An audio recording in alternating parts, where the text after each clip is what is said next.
¿Cómo lo hundían? Bueno, desde que ellos salen, ya a la altura de lo que es las lanchas de regla, sobrepasando las lanchas de regla, en lo que es la marina de guerra, ahí empiezan ya los chorros de agua disparados por cañones, no mangueras. La manguera es más noble, el cañón se dirige, tiene un timón que tú diriges a una presión de 216 atmósferas. Quiere decir que es una presión que tumba una pared. Y entonces los tres remolcadores polargos son los que intervienen para tratar de parar el 13 de marzo. Empieza a echarle chorro de agua que era no solo disparado sobre la parte sólida del barco, sino también sobre las personas. Entonces bandazos por los costados, le daban bandazos, o sea, golpes. Entonces y eso, era una emboscada aquello. Exacto, tratan de meterlo contra el muelle La Francesa. ¿Qué cosa es la dársena La Francesa? Es la dársena que está al lado del muelle de Casablanca. Está entre el muelle de Casablanca y el carbón de piedra donde se deposita. Y ahí es donde estaba una embarcación que se usaba para poner una discoteca ahí, y la gente bailara. Tratan de meterlo ahí, pero no pueden. Fíjate, 3 embarcaciones de mayor tamaño, de acero, y no pueden meterla ahí y se les escapa por atrás. Porque sí hay una cosa, la voluntad de todos los viajeros ahí era escapar o que nos cogieran presos. Lo que sí nadie tenía en cuenta, que los mataran. Eso nadie nunca lo tuvo en cuenta. Entonces, bueno, él sale por la boca del Morro y ya navega hasta un punto a las 7 millas, donde era tanto el acoso, los chorros de agua, los bandazos por los costados, era tanto que realmente ellos deciden rendirse y apagan el motor del 13 de marzo y la embarcación se queda en estrepada. Eso es un término marinero, que se queda la embarcación moviéndose por el arceo de las olas. Le hacen ahí entonces un cierre de flecha. ¿Qué cosa es un cierre de flecha? Se le atraviesa una por delante, otra sigue echando chorro de agua por las bandas y el Polargo 5 se va atrás a tomar impulso, pone las máquinas full y arremetió su proa contra la popa del 13 de marzo y lo hunde, lo partió. El 13 se hundió así por popa. ¿Qué pasó? Los camarotes se convierten en una trampa. ¿Por qué? Porque no pueden salir. Cuando entró esa cascada de agua, tiró los cuerpos de los que viajaban en el puerto de máquina contra todos esos hierros y las mujeres con los niños chiquitos que viajaban en los camarotes no pudieron salir.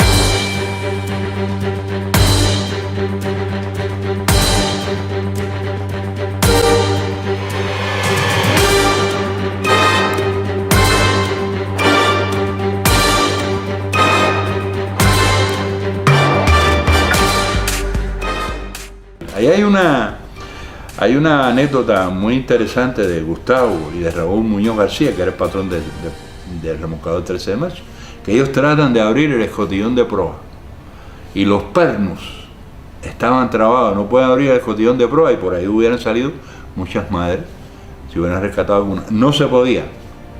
Al parecer los bandazos que le habían dado distorsionaron, tú sabes, la posición del escotillón y los pernos no se abrían.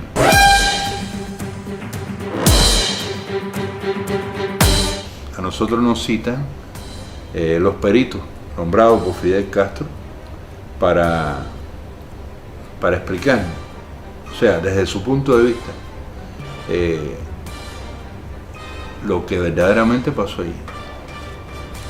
Y entonces en esa reunión, que fue en el partido de Guanabacoa, allí fue, pues ellos, fue una cosa preparada. Ya venía de antemano un informe hecho por él. A mi hija le dieron un café y en el café había un psicotrópico mezclado y por poco me la vuelven loca.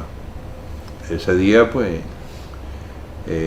yo salí de ahí y me la llevé bajo mi responsabilidad cuando yo sentí los gritos que ella daba y me la llevé para mi casa y me la atendió un psiquiatra que a lo mejor lo conociste, que él era el director de Policlínico en Machaco Mejera, el doctor Cristian, fue quien me atendió a mi hija y me le puso un plan de hibernación psiquiátrica. Eso, entre otras cosas, que me dio a conocer, por ejemplo, Marta Jiménez. ¿Quién es Marta Jiménez? Marta Jiménez es la esposa del mártir de la Revolución, Fructuoso Rodríguez, que su hijo está aquí, Oswaldito. Nos hicimos amigos y bueno, ella al enterarse de este suceso, del remolcador donde estaba involucrado mi familia, pues ella llega a mi casa un día, digamos, muy pegado a la fecha, y se baja de Lada. Ella iba en un Lada con su esposo, que era coronel de la inteligencia cubana, el esposo de Marta. Eso tú lo narras ahí en el libro. Sí. Entonces no vamos a seguir narrándolo porque si no hace falta que la gente lea el libro. Claro. Algo ocurrió en esa conversación con ella. Exacto, fue una conversación donde ella me da a conocer quién dio la orden de hundir el barco. Okay. Y me dijo, no hables nada de esto hasta que yo me muera porque me puedo buscar un problema. Yeah. Cosas interesantísimas vienen ahí en esa parte del libro. ¿Cuál es el niño de menor edad que había en ese barco? Helen Martínez Enrique. Helen Martínez Enrique, la hija de Gustavo y Juliana Enrique Carrasano.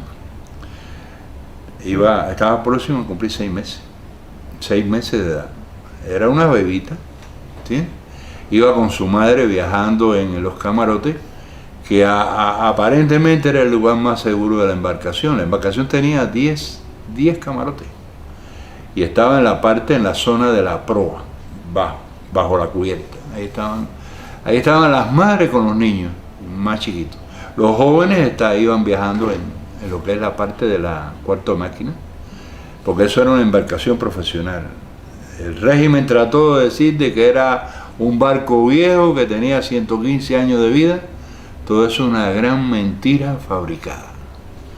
Ya vas a verlo ahí, el remolcador 13 de marzo es una embarcación profesional de trabajo, ¿entiendes? Una embarcación que tiene incluso un control electrónico de mando, o sea que toda la función de la embarcación lo dirige un mando electrónico, una pizarra, y arriba va el timonel, ¿no?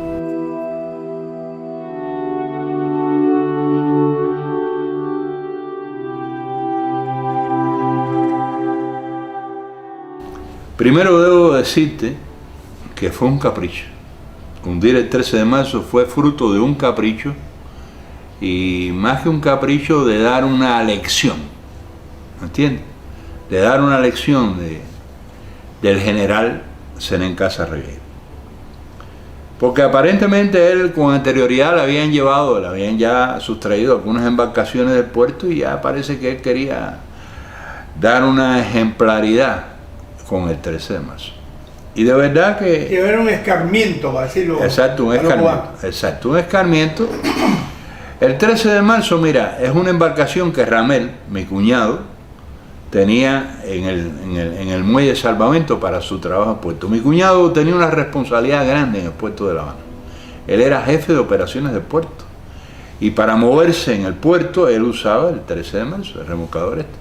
Pero déjame decirte que como habían fines de hacer este viaje, el 13 de marzo se reparó en su totalidad, se le puso el casco nuevo, se le puso un motor Caterpillar de 500 caballos, y entonces eso se pintó, estaba precioso el 13 de marzo para esa salida. Se hicieron pruebas con él a lugares más distantes. Te diría que, por ejemplo, se cargaba el 13 de marzo con pintura Hampel. Es una pintura naviera que se utiliza en los barcos. Y se llevó a Cabaña 40 toneladas de pintura, a puerto de Cabaña.